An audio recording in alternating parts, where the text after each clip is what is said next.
Greetings, Mark Silver here. This is my latest edition of my video blog. Today, let me give you a little definition first. Truism. Now, a truism is a true statement that is very commonly heard, a common statement that is obviously true, or an undoubted or self-evident truth, especially one too obvious to mention. I'm a teacher and a writer. I deal in words. That's my job. No, I don't make a great deal of money from it, but that's not the point. In writing, I find solace in defining things, in expressing the range of human emotions and practices. I strive to put my words across the page or device screen in a way that allows others to identify with them, to see a concept beyond what they would normally think of in their day-to-day life. In doing so, I try not to express myself using truisms or cliches, but inevitably, in-person teaching or in trying to make a point while I'm writing, I end up falling back on them. I told a student once that cliches become cliches because there is a grain of truth in them. And truisms? Well, that's obvious, all pun intended. But is it really? I would say no to that. One person's truth may have absolutely nothing to do with another person's definition of truth. And maybe, beyond the subjective, there is a greater truth which we are all reaching for. Let's take a look at one such phrase, the nature of the beast. What a telling phrase that is. In particular, the last word of the phrase, beast. The implication is that we, as humans, are raw and animalistic in nature, that we are base emotions only. It's just the nature of the beast. But are we really? Is it truly that simplistic?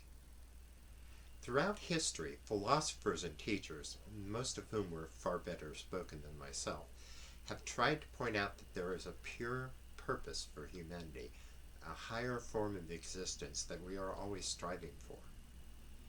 Still, we allow truisms and cliches, mere words, to govern us.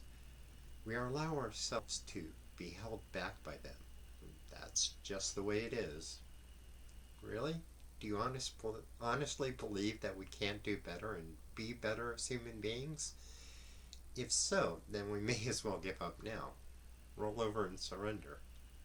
But we don't. We keep on keeping on. We push for justice and peace. We keep standing back up and saying no. So why do we accept that violence is inevitable? Why do we believe that we cannot change our nature? Are we all, at our core, beasts to be truly ruled by our basic instincts? I don't accept that. Do you? There are examples all the time of people overcoming their nature. People beat their addictions, they take on their anger issues, and they win. I'm one of the latter type. Anger runs in the family. I came by it naturally, so to speak. But I have conquered it for the most part. Yes, occasionally I feel a flare-up, but I can now recognize it for what it is and tamp it down. It's not easy by any means, but I do it. How do I do it? It's simply that I recognize that there is more to our human condition than our physical base urges. That there is an inner I and us that is more than just human. And I use that recognition to bolster myself to rise above it. I'm going to pause right here. I let my ideas percolate in the back of my mind before they seep up into consciousness and are ready to be written down.